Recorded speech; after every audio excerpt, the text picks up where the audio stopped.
Hello, good morning. Welcome to my channel. ഇന്ന് രാവിലെ എനിക്ക് അരിദോശയും ചട്നിയാണ് ഉണ്ടാക്കാൻ പോകുന്നത്. അപ്പോൾ ദോശക്കുള്ള അരി മിക്സിയിലേക്ക് ഇട്ട് കൊടുത്തു. പിന്നെ അതിലേക്ക് കുറച്ച് ചോറും തേങ്ങയും വെള്ളം ഒഴിച്ചിട്ട് ഞാനൊന്ന് അരച്ചെടുക്കുന്നുണ്ട്. അപ്പം മാവ് അരച്ചത് ഒരു പാത്രത്തിലേക്ക് മാറ്റി കൊടുത്തു. പിന്നെ ദോശക്കുള്ള ചട്നി തയ്യാറാക്കാനായിട്ട് അരമുറി തേങ്ങ എടുത്തിട്ടുണ്ട്.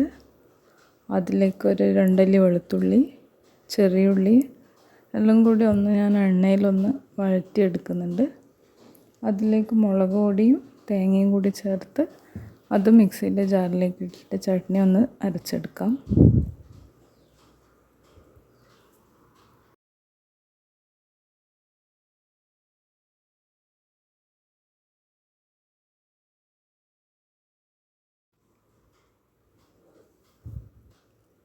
കുറച്ച് ഉപ്പും കൂടി ചേർത്ത് കൊടുക്കണം.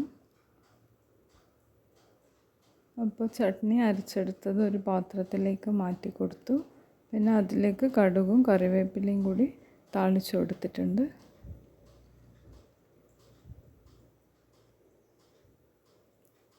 അങ്ങനെ ബ്രേക്ക്ഫാസ്റ്റിനുള്ളതെല്ലാം റെഡി ആയിട്ടുണ്ട്. ഇന്ന് ഞാൻ ഉച്ചക്കത്തെ ചോറും കൂടി രാവിലെ തന്നെ റെഡിയാക്കി വെക്കുന്നുണ്ട്. അതിനുവേണ്ടി ഒരു കുക്കർ അടുപ്പത്തേക്ക് വെച്ചിട്ട് അതിലേക്ക് നെയ്യ് ഒഴിച്ച് പട്ട, കറാമ്പൂ, ഏലക്ക ചേർത്ത് കൊടുത്തിട്ടുണ്ട്. പിന്നെ അതിലേക്ക് അരിയും കൂടി ചേർത്ത് വഴറ്റി കൊടുക്കണം. അരി ഒന്ന് റെഡിയായി വന്നതിന് ശേഷം വെള്ളമൊഴിച്ച് കുക്കർ അടച്ചിട്ട് ഒരു 2 വിസിൽ വരുന്നവരെ ചോറ് വേവിച്ചെടുക്കാം.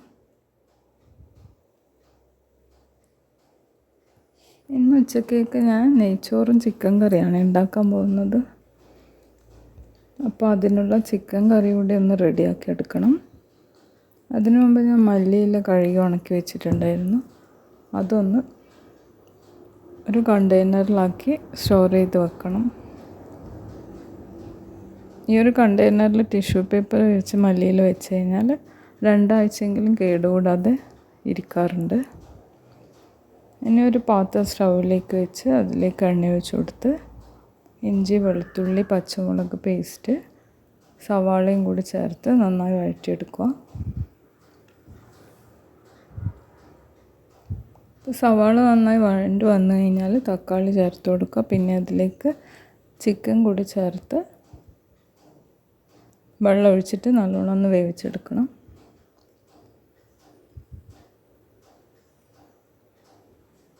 ഇപ്പോഴത്തേക്ക് ചോറും കൂടി റെഡിയായി വന്നിട്ടുണ്ട്.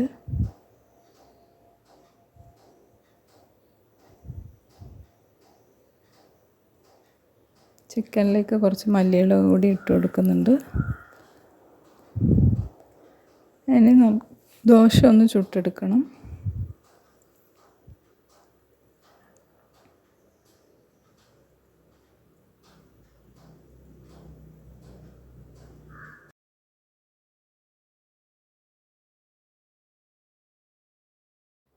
അപ്പോൾ ഇത്രയേ ഉള്ളൂ ഇന്നത്തെ എൻ്റെ രാവിലത്തെ വിശേഷങ്ങൾ. വീഡിയോ ഇഷ്ടപ്പെട്ടിട്ടുണ്ടെങ്കിൽ സബ്സ്ക്രൈബ് ചെയ്യാനും ലൈക്ക് ചെയ്യാനും മറക്കരുത്. അടുത്തൊരു വീഡിയോയുമായി വരുന്നത് വരെ ബൈ.